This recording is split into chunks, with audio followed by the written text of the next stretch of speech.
While I was away on a business trip, my daughter-in-law moved my belongings to the garage and said, "My parents are getting the best room." I simply smiled. She had no idea I was worth $5 million. On Monday, I handed her a letter that, "I'm glad to have you here. Follow my story until the end and comment the city you're watching from, so I can see how far my story has reached." I stood in my own driveway at 11:30 p.m., exhaustion weighing heavy on my shoulders after 3 days in Chicago, closing a deal that would net my investment firm another $2 million. The porch light was off, which struck me as odd since I'd texted Marcus that my flight was delayed. At 62, I'd learned to notice these small details. The front door was locked, but I had my key. What I didn't expect was to find my bedroom door closed with a hastily written note taped to it. "Mom, you're in the guest room tonight. Juniper's parents arrived early. Thanks for understanding. Marcus." Understanding? I'd been traveling for work while they lived in my house rent-free for 2 years, and now I was being relocated like an inconvenient piece of furniture? I walked to the guest room and flicked on the light. Empty. Completely empty. Not even the old floral bedspread that had been there for years. Looking for something? I turned to find Juniper standing in the hallway, arms crossed, wearing that thin smile she reserved for moments when she thought she held all the cards. Her blonde hair was perfectly styled despite the late hour, and she wore the designer pajama set I'd bought her last Christmas. "Where are my things, Juniper?" "Oh, those old things? I moved them to make room for my parents. They're visiting for 2 weeks, and they deserve the best accommodations." She tilted her head, studying my reaction. "You don't mind, do you? I mean, you're hardly ever here anyway. Where exactly did you move my things?" "The garage. Don't worry, I covered everything with plastic sheets. Very thoughtfully, I think. The garage." She'd moved my belongings, my clothes, my mother's jewelry box, photographs spanning decades of my life, into the garage like discarded Christmas decorations. "Juniper, that's my bedroom." Her laugh was light, almost musical. "Well, technically, it's Marcus's bedroom now. We are married, after all. And since my parents are here to meet their grandson properly, they get the guest room. It's only logical that you'd take the alternative space." Alternative space. She meant the converted office above the garage, the room with no proper heating that Marcus had used for storage. "My parents are very particular about their comfort," she continued, examining her manicured nails. "Daddy has a bad back, and Mommy is sensitive to noise. They simply must have the quietest, most comfortable room in the house." I felt something cold settle in my chest. This wasn't just about sleeping arrangements. This was about establishing hierarchy, about putting me in my place, in my own home. "Where's Marcus?" "Sleeping. He had a long day at work. I told him I'd handle everything with you." Her smile widened. "He trusts me to manage household affairs." Household affairs. In the house I'd bought and paid for, using money from investments she couldn't even pronounce. "I see." I kept my voice level, though my hands were trembling slightly. "And you decided this without consulting me." "Oh, Mom," she said, using the title like it was something distasteful she had to swallow. "You always make such a big deal out of everything. It's just temporary. Besides, you're always telling us how independent you are, how you don't need anyone fussing over you. I thought you'd appreciate the solitude." The way she said it made it clear that solitude was just another word for exile. I walked past her toward the kitchen, needing a glass of water and a moment to think. The sink was full of dishes, expensive plates I'd bought for special occasions, now crusted with the remnants of what looked like a welcome dinner I hadn't been invited to. "Oh, and Mom?" Juniper appeared in the doorway behind me. "Could you maybe keep the noise down in the mornings? My parents are light sleepers, and I'd hate for them to be disturbed. The garage apartment is right above where Daddy parks his Mercedes." Her parents' Mercedes was parked in my driveway, in the spot where I usually parked. Another small indignity, another signal that I was no longer welcome in the space I'd created. "Of course," I said quietly. "Wouldn't want to disturb anyone." "I knew you'd understand. You're so reasonable about these things. Not like some mothers-in-law who make everything about themselves." As I climbed the narrow stairs to the garage apartment, carrying the single suitcase I'd taken to Chicago, I tried to remember when this had started. When had Juniper's subtle jabs become outright hostility? When had my son stopped seeing me as his mother and started seeing me as an obstacle to his wife's comfort? The garage apartment was exactly as cold as I'd expected. My belongings were indeed covered in plastic, stacked against one wall like items at a yard sale. I pulled back one sheet and found my mother's quilt, the one she'd sewn by hand during the Depression. It smelled like motor oil and fertilizer. I sat on the narrow cot Marcus had dragged up here, still in my business clothes, and tried to process what had just happened. In the space of 20 minutes, I'd been demoted from homeowner to unwanted houseguest. My phone buzzed. A text from my business partner, confirming that the Chicago deal had closed successfully. $5 million in commission, enough to buy a small hotel, and I was sitting in a garage because my daughter-in-law thought I didn't deserve basic respect. The irony wasn't lost on me, but neither was the lesson. I'd spent 2 years trying to be the mother-in-law I'd never had. Generous, non-interfering, supportive. I'd watched Juniper redecorate my home, install her friends as regular guests, and gradually push me to the margins of my own life. I'd told myself it was temporary, that Marcus was happy, that keeping the peace was worth the small sacrifices. But this wasn't small. This was a declaration of war, carefully orchestrated while I was away, earning the money that paid for the roof over all our heads. As I lay down on that uncomfortable cot, listening to the sound of laughter drifting from my own living room, I made a decision. If Juniper wanted to play games about who belonged where, I was more than ready to clarify exactly who owned what. The next morning would bring revelations that would change everything. I woke up at 6 a.m. to the sound of car doors slamming below me. Through the small garage apartment window, I watched Marcus leave for work without so much as a glance toward where his mother had spent the night. He'd always been conflict avoidant, but this felt like outright abandonment. By the time I made it downstairs, showered and dressed in yesterday's clothes since my entire wardrobe was buried under plastic in the garage, Juniper was already performing her morning routine. She flitted around my kitchen in a silk robe, humming as she prepared what looked like a gourmet breakfast. "Oh good, you're up," she said without looking at me. "Could you be a dear and take this tray up to my parents? They prefer breakfast in bed when they travel." She gestured toward an elaborate spread on my good china. Fresh fruit arranged like artwork, scrambled eggs with herbs from the garden I'd planted, coffee in the bone china cups that had been my grandmother's. The tray was heavy enough to require both hands. "The stairs are steep," I said. "Maybe Marcus could—" "Marcus left early for an important meeting. Besides, I'm sure you don't mind helping out family." Her smile was sharp enough to cut glass. "After all, hospitality is so important, don't you think?" I carried the tray upstairs, my back protesting with each step. The guest room door was closed, and I had to knock softly with my elbow. "Come in," called a gravelly voice. Juniper's father, Raymond, was propped up against my pillows in my former bedroom, reading a newspaper. He was a large man with silver hair, and the kind of deep tan that spoke of golf courses and yacht clubs. His wife, Patricia, was adjusting her makeup at my vanity table, using the mirror I'd looked into every morning for 15 years. "About time," Raymond said without looking up from his paper. "We usually eat at 7 sharp." I set the tray on the bedside table, being careful not to disturb the water glass or pill bottles that had claimed permanent residence there. "Thank you." Patricia waved her hand vaguely in my direction, clearly having forgotten my name. "You can pick up the tray later. We don't like clutter." Neither of them looked at me directly. I was help. Invisible help. Downstairs, Juniper was texting on her phone, feet propped up on my coffee table. She'd made herself tea in my favorite mug, the one Marcus had given me for Mother's Day 10 years ago. "All settled?" she asked, still not looking up. "Good. Oh, I should mention, we're having people over tonight, some of Marcus's colleagues and their wives. I thought it would be nice to show off the house." Show off my house to Marcus's colleagues, none of whom knew that I existed, let alone that I owned everything they'd be admiring. "How many people?" I asked. "Oh, just 12 or so. Nothing fancy. I've already ordered catering." She finally looked up, her expression innocent. "You don't mind helping serve, do you?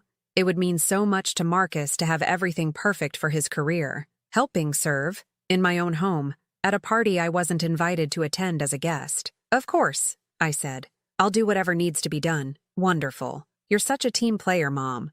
That afternoon, I watched from the garage apartment window as catering trucks arrived, as my garden was decorated with lights I'd never seen before, as Juniper directed workers to rearrange my furniture to better accommodate her vision.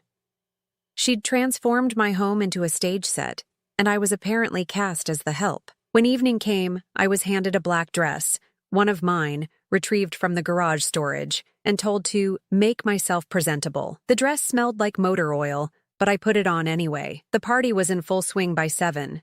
I moved through my own living room carrying trays of champagne and hors d'oeuvres, invisible to guests who complimented Juniper on her beautiful home and her exquisite taste. "You have such a lovely house," gushed a woman in pearls, cornering Juniper near the fireplace. "Did you decorate it yourself?" "Thank you," Juniper beamed. "It took forever to get it just right. Marcus and I have such specific tastes, you know. We wanted everything to be perfect. Marcus and I, as if I had never existed. And the location is divine," continued the woman. "You must have paid a fortune for this neighborhood." "Well, we were very lucky," Juniper said, accepting a fresh glass of wine from my tray without acknowledgement. "Sometimes the best opportunities just fall into your lap. Fall into your lap, like marrying a man whose mother owned prime real estate." I continued serving, continued being invisible, and continued listening. Juniper had crafted an entire narrative about their success, their home, their life. In her story, I simply didn't exist. During a lull, I found myself in the kitchen loading the dishwasher with glasses that cost more than most people's monthly rent. Patricia appeared in the doorway, surveying the scene with the expression of someone inspecting a hotel room. "The service has been adequate," she announced, "though the help is a bit old. Juniper, dear, you might consider finding someone younger next time, more energetic. The help. I was the help." "Oh, that's just Marcus's mother," Juniper called from the living room, her voice carrying easily. "She likes to feel useful. It gives her purpose, you know." Purpose. My purpose was to serve in my own home while my daughter-in-law took credit for everything I'd built. By the time the last guest left at nearly midnight, I was exhausted. My feet ached, my back was stiff, and I smelled like the industrial-strength dishwashing soap I'd been using all evening. "That went wonderfully," Juniper announced, kicking off her heels in my foyer. Everyone was so impressed. "Marcus made some excellent connections tonight."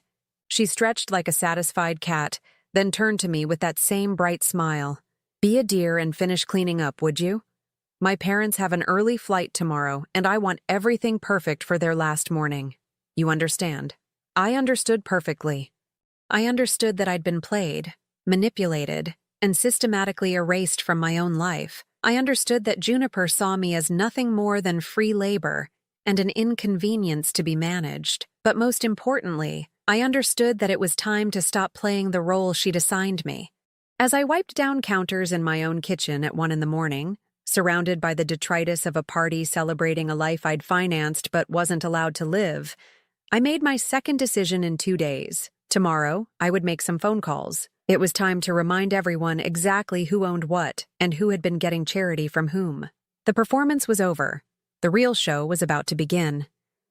The weekend brought new depths to my humiliation. Saturday morning, I woke up on that garage cot to find a handwritten list slipped under my door. Juniper's perfect cursive spelled out my weekend responsibilities: laundry, grocery shopping, meal preparation, and something called property maintenance that apparently included washing both cars and weeding the garden. At the bottom, she'd added a cheerful postscript: "Thanks for being such a sport about everything. You're the best, Jay." I folded the note carefully and placed it in my purse next to yesterday's crumpled schedule. Evidence. I was learning to document everything. By noon, I'd completed half the list when Juniper's voice rang across the yard. She was standing on my back patio with 2 neighbors, Joan and Mrs. Henderson, both women I'd known for over a decade. "Oh, there she is," Juniper called out, waving at me like I was a child. "Marcus's mother is such a help around the house. We're so grateful she's found something to keep her busy in her retirement." Joan looked confused. "Beulah, but isn't this your—" "She just loves feeling needed," Juniper interrupted smoothly. It's so sweet how some older people find purpose in helping family. She insists on doing the yard work herself. We can barely stop her. I was kneeling in my own garden, hands covered in dirt, while my daughter-in-law painted me as a charitable case who needed busy work to feel important. The neighbors nodded sympathetically, clearly buying into Juniper's narrative of the helpful grandmother-in-law who lived with them out of necessity. Well, she certainly keeps things beautiful, Mrs. Henderson said. The garden has never looked better. Oh yes, she has such a green thumb, Juniper agreed. We're lucky to have her. Though between you and me, she can be a little set in her ways about how things should be done. You know how it is with older generations. They have their particular methods. Set in her ways. Particular methods. Code words for difficult, stubborn, probably a burden. That evening, I served dinner to Juniper's parents again, this time joined by Marcus, who'd finally made an appearance. I watched my son, the boy I'd raised alone after his father walked out, the young man I'd put through college while working 2 jobs, eat the meal I'd prepared without once meeting my eyes. Beulah makes wonderful pot roast, Patricia announced, as if I weren't standing right there. Very traditional, old-fashioned recipes. She learned from her generation, Juniper added. They really knew how to make do with simple ingredients. Make do. As if my cooking was some quaint remnant of harder times. Not the meals I'd perfected in this very kitchen over 15 years of hosting dinner parties that had impressed judges, business partners, and community leaders. Mom's always been a good cook, Marcus said quietly. It was the first acknowledgement of my existence he'd offered since I'd returned from Chicago, and it felt like scraps thrown to a stray dog. We're so appreciative, Raymond added, cutting another piece of meat. It must be nice for her to feel useful at this stage of life. This stage of life. At 62, I was apparently entering some twilight phase where being allowed to cook and clean for others was a privilege I should be grateful for. After dinner, as I loaded the dishwasher yet again, I heard Juniper on the phone in the living room. Her voice carried clearly through the open kitchen door. Oh, it's going wonderfully, she was saying. Better than I expected, actually. She's been so cooperative about the new arrangements. I think she finally understands that Marcus and I need our space to build our life together. A pause as whoever was on the other end responded, No problems at all. She's actually been quite helpful. I think having clear expectations has been good for everyone. Structure, you know. Some people need that. Another pause. Marcus? Oh, he's relieved, I think. He was worried about hurting her feelings, but now he sees how much happier everyone is when we all know our roles. It's really the best solution for everyone involved. Our roles. My role, apparently, was to be grateful for the privilege of maintaining the home I owned while pretending it belonged to someone else. That night, lying on the narrow cot, I called my attorney, David Morrison, whom I'd worked with for over 20 years. It was late, but David had always been available for his high-net-worth clients. Beulah, everything all right? It's nearly midnight. David, I need to ask you something confidential. If someone is living in my house, claiming it as their own, what are my legal options? A pause. Are we talking about squatters? Break-in situation? We're talking about family members who seem to have forgotten who holds the deed. Ah. David's voice carried the weight of someone who'd handled more than his share of family disputes among the wealthy. How long has this been going on? I told him everything. The garage apartment, the servant treatment, the public humiliation disguised as gratitude. As I spoke, I could hear him taking notes. Beulah, legally speaking, you have every right to reclaim your property immediately. The house is in your name alone, correct? Correct. I bought it outright in 2008. And your son and daughter-in-law are there as your guests? That was the original arrangement. They were supposed to save money for their own place. How long ago was that? 2 years. David was quiet for a moment. Beulah, I need to ask this directly. Do you want them gone? I stared at the ceiling of the garage apartment, listening to the sound of laughter drifting from my own living room. I want respect, David. I want to be treated like a human being in my own home. And if that's not possible, then yes, I want them gone. I'll draft some documents. Nothing aggressive, just a formal reminder of property ownership and guest privileges. Sometimes people need official letterhead to remember basic courtesy. After hanging up, I opened my laptop and began typing. If Juniper wanted to document my shortcomings and share them with neighbors, I could document a few things myself. I started with photographs: the garage apartment where I was sleeping, the plastic-covered belongings stacked like storage unit contents, screenshots of my bank statements showing the mortgage payments I'd been making on this house for 15 years.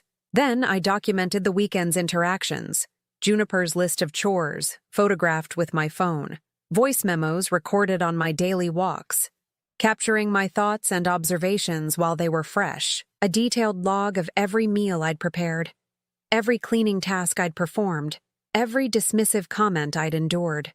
By Sunday night, I had assembled quite a collection, evidence of a systematic campaign to erase my existence while exploiting my labor and resources. Sunday dinner was the final straw.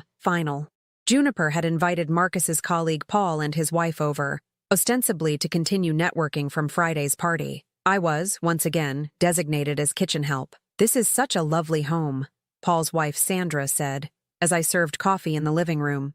"You're so lucky to have found something this perfect." "We really are," Juniper agreed.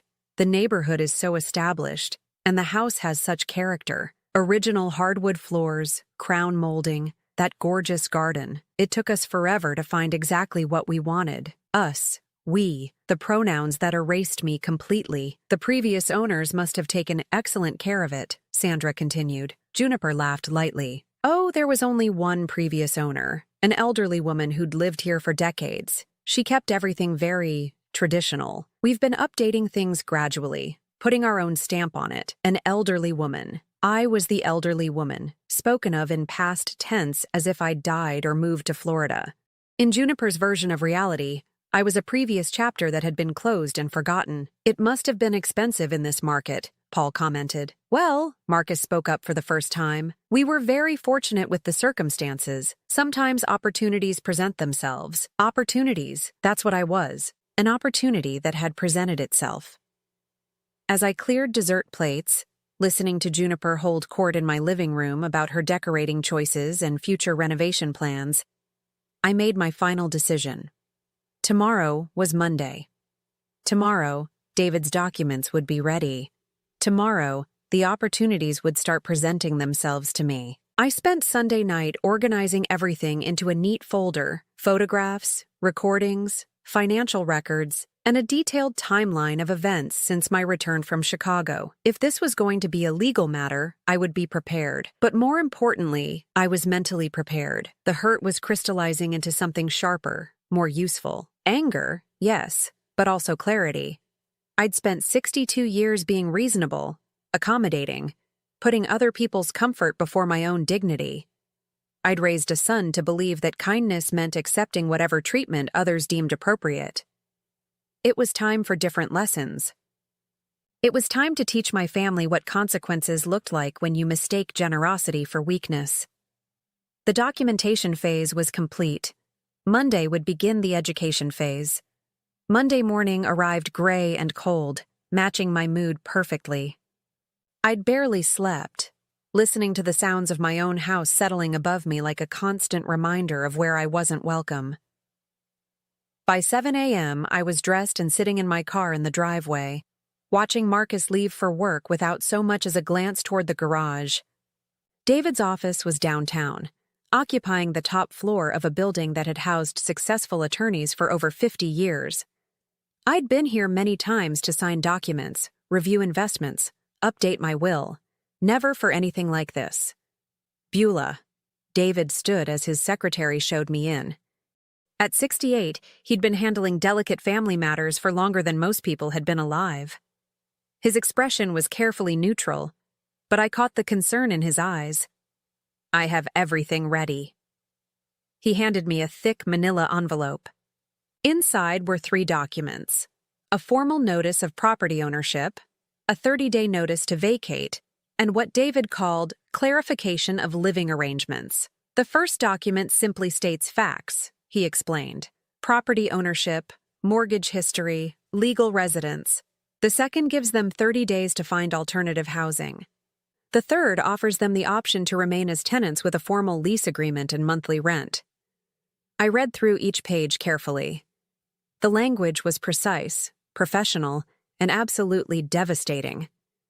Every assumption Juniper had made about my circumstances was systematically dismantled with public records, financial documentation, and legal precedent. "How much rent?" I asked. "Fair market value for this neighborhood would be approximately $4,000 per month. I've included comparable rentals in the area. $4,000 per month. More than Marcus made in take-home pay. More than they'd saved in 2 years of rent-free living. And if they refuse both options? Then they're trespassers, and we proceed accordingly." David leaned back in his leather chair, studying my face. "Beulah, I have to ask, are you certain this is how you want to handle things? Family disputes can get very ugly very quickly." I thought about the garage apartment, about being called the help in my own home, about Juniper's performance for the neighbors. "David, it's already ugly. I'm just making it official. There's one more thing." He pulled out another document. "I took the liberty of researching your daughter-in-law's background. Public records, credit history, employment verification. I thought you should know who you're dealing with." I scanned the pages, my eyebrows rising with each paragraph. Juniper's employment history was spotty at best, a series of part-time positions and gaps that she'd apparently filled by living with various boyfriends. Her credit score was abysmal. She had 2 previous bankruptcies and a string of unpaid debts that had been quietly settled by sources unknown. She's been bankrupt twice, most recently 3 years ago, just before she married Marcus. Interesting timing. The pieces fell into place with sickening clarity. Juniper hadn't fallen in love with my son. She'd found a solution to her financial problems. A man with a successful career, a comfortable lifestyle, and most importantly, a mother who owned valuable real estate. Does Marcus know any of this? That would be between husband and wife. But given that they've been married 2 years, and she's never held steady employment during that time. David shrugged diplomatically. I drove home with the documents on my passenger seat, their weight somehow both heavy and liberating. For the first time since Friday night, I felt like I had options. The house was quiet when I arrived. Juniper's car was gone. Probably at her yoga class or lunch with friends, activities she could afford because she had no rent to pay. I climbed the stairs to the garage apartment and sat on that uncomfortable cot, holding the envelope and thinking about timing. I could hand it to her immediately, get this over with quickly, or I could wait, let her dig herself deeper into the lie she'd constructed, let her get more comfortable in the role she'd assigned herself. The decision was made for me when I heard her car in the driveway at noon.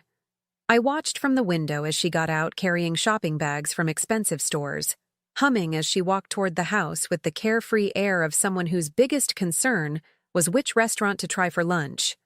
I gave her an hour to settle in, then knocked on my own front door. "Oh, hi," she said, opening it with a slight frown. "Is everything okay? You look serious." "We need to talk, Juniper." "Of course. Come in. Come in." She gestured magnanimously, as if she were the hostess welcoming a guest. "Can I get you something? Tea? Coffee?" "No, thank you. This won't take long." We sat in my living room, Juniper curled up in my favorite chair with the casual ownership of someone who'd never questioned her right to be there. I remained standing, the envelope in my hands. "Juniper, I need to clarify some things about this house." "Oh?" Her voice was light, but I caught the flicker of wariness in her eyes. "I think there's been some confusion about our living arrangements, about who owns what, and who's responsible for what. I'm not sure I understand," but her hands had stilled on the throw pillow she'd been absently adjusting.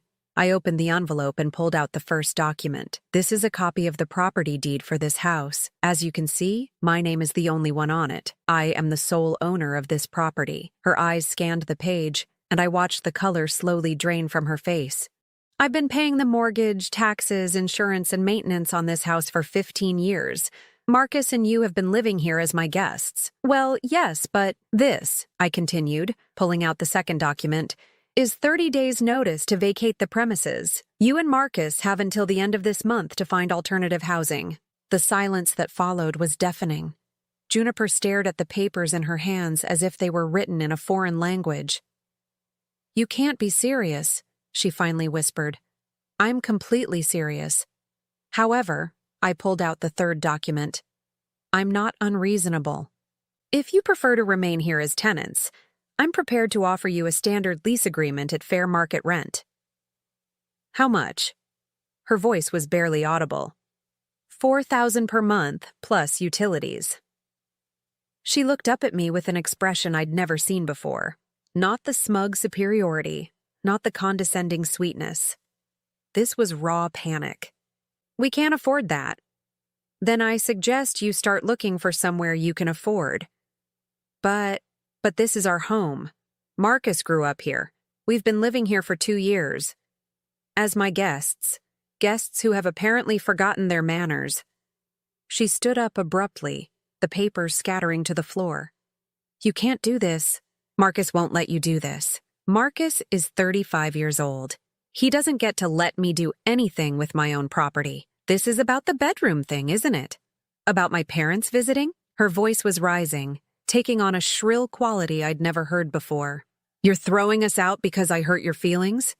I'm clarifying our relationship because you seem to have forgotten that this is my house, not yours. That I am not your employee or your servant. That respect is not negotiable, regardless of family relationships. I never said you were a servant." I pulled out my phone and scrolled to the voice memo I'd recorded after Sunday's dinner party. Juniper's own voice filled the room. "Oh, that's just Marcus's mother. She likes to feel useful. It gives her purpose, you know?" Her face went white. "Would you like to hear more? I have quite a collection from this weekend. You recorded me. I documented our interactions in my own home, which, as you now know, is entirely legal since I own it." Juniper sank back into the chair, staring at the scattered papers. "Where are we supposed to go? That's not my problem. You're both adults with jobs and presumably some savings from 2 years of rent-free living." "We don't have savings." "We've been putting money into this house, into improvements, into what exactly? What improvements have you paid for?" She couldn't answer because there weren't any. Every upgrade, every repair, every improvement had come from my accounts. "I want you to understand something, Juniper.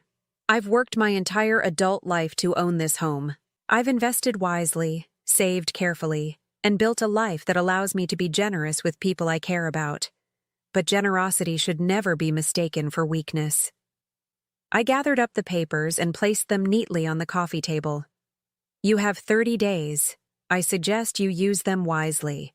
As I walked toward the door, she called after me, her voice desperate. "What am I supposed to tell Marcus?" I turned back to look at her. This woman who'd systematically tried to erase me from my own life, who now sat crumpled in my chair like a deflated balloon. "Tell him the truth, Juniper. Tell him that actions have consequences. Tell him that his mother is not as helpless as you convinced him she was." I walked out my own front door for what I hoped would be the last time as an unwelcome guest in my own home. The next few hours would bring phone calls, accusations, and probably tears. But for the first time in months, I felt like myself again. The performance was over. The real accounting was just beginning. Marcus's car screeched into the driveway at 3:47 p.m. I know the exact time because I'd been watching from the garage apartment window, waiting for the inevitable explosion. He'd left work early, probably after a hysterical phone call from Juniper. The front door slammed so hard I felt the vibration in the garage structure. Raised voices immediately followed, Marcus's deep baritone mixing with Juniper's higher-pitched protests. I couldn't make out individual words, but the tone was unmistakable. Panic, anger, desperation. 20 minutes later, Marcus appeared at the garage apartment door. His face was flushed, his tie askew, and he had the wild-eyed look of someone whose entire reality had just been turned upside down. "Mom, what the hell is going on?" I gestured to the single chair I'd borrowed from the house. "Have a seat, Marcus. We need to talk." "I'm not sitting down. Juniper said you're trying to evict us. She said you served us with some kind of legal papers." "I delivered documents clarifying our living arrangement, yes. This is our home. No, Marcus. This is my home. You and Juniper have been living here as my guests. He started pacing in the small space, running his hands through his hair the way he'd done as a child when he was upset. But we've been here 2 years. We've been taking care of things, maintaining the property. Taking care of things? I kept my voice level. Marcus, when was the last time you paid for anything related to this house? When was the last time you contributed to the mortgage, the taxes, the utilities? He stopped pacing, his mouth opening and closing like a fish out of water. I've been supporting both of you for 2 years while you saved money for your own place, which, apparently, you never actually intended to buy. That's not. We were planning. He trailed off because we both knew it wasn't true. I pulled out my phone and opened my banking app. Would you like to see the statements, Marcus? 2 years of mortgage payments, property taxes, homeowner's insurance, utilities, repairs, every single payment from my accounts. He stared at the screen, the numbers telling a story he couldn't deny. I checked your joint account balance this morning, I continued. After 2 years of rent-free living, you and Juniper have saved exactly $1,200. Where did your money go, son? His shoulders sagged. Juniper likes nice things. She says we need to maintain a certain lifestyle for my career. Whose career? Last I checked, Juniper hasn't held a job in the entire time you've been married. She's been looking. The market is tough for someone with her background. I pulled out David's research folder. You mean her background of 2 bankruptcies and a credit score of 480? The color drained from his face. What are you talking about? You didn't know. It wasn't a question. Marcus, did you run a credit check before you married her? Did you discuss her financial history? We don't talk about money. She said it wasn't romantic. Not romantic. My brilliant son, who could analyze market trends and manage complex investment portfolios, had married a woman whose financial history looked like a cautionary tale, and he'd never asked a single question because it wasn't romantic. Sit down, Marcus. This time he complied, sinking into the chair like a deflated balloon. I handed him Juniper's credit report and employment history. Your wife has been living off men for the past 15 years. She's never held a job for more than 8 months. She's defaulted on credit cards, student loans, car payments, and rent. She declared bankruptcy in 2018 and again in 2021, 6 months before she married you. He stared at the papers, his hands shaking slightly. This can't be right. It's all public record, Marcus. She found a man with a steady income and a mother who owned valuable real estate. She didn't marry you for love. She married you for financial security. You don't know that. Don't I? When was the last time she worked? When was the last time she contributed financially to your household? When was the last time she treated me with basic human respect? That last question hung in the air between us. Marcus had witnessed the casual dismissals, the condescending comments, the systematic erasure of my presence in my own home. He'd said nothing, done nothing, chosen his wife's comfort over his mother's dignity every single time. She's been good to you, he said weakly. Has she? Or has she been good to the lifestyle I provide? Marcus, 3 days ago she moved my belongings to the garage and gave my bedroom to her parents. She's had me serving meals and cleaning house like hired help. She's been telling the neighbors that I'm a charity case who lives with you because I need care. His head snapped up. She didn't say that. I pulled out my phone and played the recording from Saturday's conversation with Joan and Mrs. Henderson. Juniper's voice filled the small space, painting me as a pathetic older woman who needed busy work to feel important. Marcus listened with growing horror, his face cycling through disbelief, recognition, and finally, shame. She introduced me to your colleagues as the help, I continued. She told them I was the previous owner who kept things traditional. Past tense, Marcus. She's been systematically erasing me from my own life while taking credit for everything I've built. I didn't know. You didn't want to know. It was easier to let her handle things, to avoid conflict, to pretend that your mother's feelings didn't matter as long as your wife was happy. Tears started rolling down his cheeks. At 35, my son looked like the lost little boy he'd been when his father left us 27 years ago. I'm sorry, Mom. I'm so sorry. Sorry isn't enough anymore, Marcus. I've spent 2 years watching you choose her over me, over basic decency, over truth. I've watched you stand by while she humiliated me in my own home. What do you want me to do? I want you to grow up. I want you to take responsibility for your choices. I want you to decide what kind of man you're going to be. He wiped his eyes with the back of his hand. The 30-day notice. Is that real? Completely real. You and Juniper need to find somewhere else to live. But we can't afford rent anywhere decent on just my salary. Then Juniper needs to get a job. A real job. Not some part-time position she'll quit when it becomes inconvenient. She won't like that.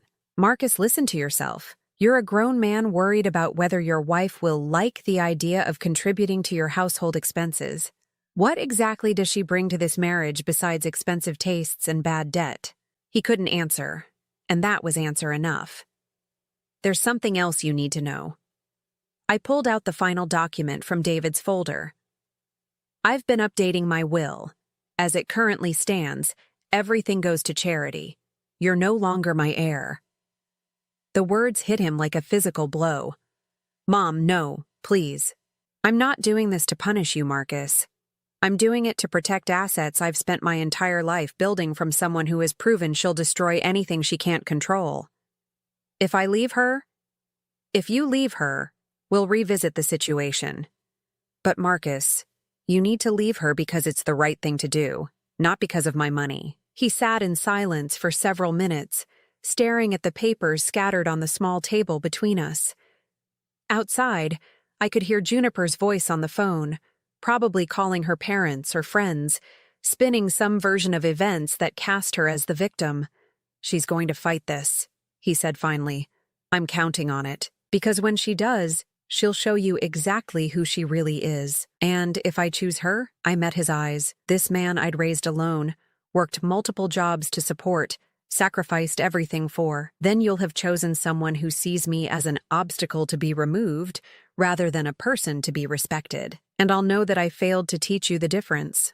Marcus left without saying goodbye. Through my window, I watched him walk back to the house with the slow, heavy steps of someone carrying an unbearable weight. The front door opened and closed quietly this time. The real fight was just beginning, but for the first time in months, I felt like I was on solid ground. I wasn't hiding in a garage apartment anymore. I wasn't pretending that love meant accepting abuse. I was standing up for myself, and it felt like coming back to life. The evening would bring more tears, more accusations, more desperate attempts to make me the villain in their story. But I was done being anyone's victim. I was done being invisible in my own life. Tomorrow would bring new challenges, but tonight, I was exactly where I belonged, in control of my own destiny. 6 months later, I stood in my own kitchen making coffee at 7 a.m., wearing my bathrobe and slippers, listening to the blessed sound of absolute silence. No demanding voices, no passive-aggressive sighs, no footsteps overhead reminding me that I was unwelcome in my own space. The transformation had taken exactly 28 days. Marcus and Juniper had fought the eviction, of course. Juniper had tried tears first, then threats, then a desperate attempt to turn Marcus's colleagues against me by painting herself as a victim of elder abuse. She'd called Adult Protective Services, claiming I was mentally incompetent and being manipulated by my attorney. That backfired spectacularly when the caseworker discovered that the concerned daughter-in-law had been living rent-free in my house while systematically isolating me from my own social circle. The breaking point came on day 15. I arrived home from lunch with my neighbor Joan, a relationship Juniper had nearly destroyed with her lies, to find Juniper in my bedroom, photographing my jewelry and valuables. She claimed she was documenting things for insurance purposes, but we both knew she was cataloging assets she'd expected to inherit. Insurance purposes, I'd asked, standing in my own doorway watching her rifle through my mother's jewelry box. Well, at your age, it's important to keep track of valuable items. For security reasons. At my age, as if being 62 made me incompetent to manage my own possessions. That night I changed all the locks. Marcus had to choose, move out with his wife, or sleep on the street. To his credit, he chose correctly, but it took him another week to follow through with filing for divorce. The divorce proceedings had been swift and brutal. Faced with David's documentation of her financial history, her recorded statements, and her obvious attempts at manipulation, Juniper's attorney advised her to settle quickly. She walked away with half of Marcus's modest savings and nothing else. No alimony, no claim on property she'd never owned, no continuing support from the family she'd tried to exploit. Marcus had moved into a small apartment across town. We'd had dinner twice since then. Awkward, careful conversations where he apologized repeatedly and I slowly, cautiously, began to forgive. He was working with a therapist, trying to understand how he'd allowed himself to be so thoroughly manipulated. It would take time, but I saw glimpses of the son I'd raised, the man who'd temporarily lost himself in someone else's toxic fantasy. I kept thinking that if I just went along with whatever she wanted, everything would work out, he'd told me during our last dinner. I thought keeping peace was the same thing as keeping love. Peace built on someone else's suffering isn't peace, Marcus. It's surrender. He'd nodded, understanding finally dawning in his eyes. This morning, as I sipped my coffee in the breakfast nook I'd reclaimed, I thought about the lessons the last 6 months had taught me. At 62, I'd learned that it's never too late to refuse to be diminished. That generosity without boundaries becomes enabling. That family love doesn't require tolerating family abuse. The house felt different now. Lighter somehow, as if removing toxic energy had physically changed the atmosphere. I'd redecorated the master bedroom, replacing the cold colors Juniper had chosen with warm blues and greens that reminded me of peaceful mornings by the lake. I'd converted Marcus's old room into a proper home office, complete with a view of the garden I was slowly returning to its former glory. My phone rang, interrupting my thoughts. Joan's number appeared on the screen. "Good morning, neighbor. Are you free for lunch today?" "Absolutely. What did you have in mind?" "That new place downtown. I want to hear all about your book club meeting last night. And Margaret wants to apologize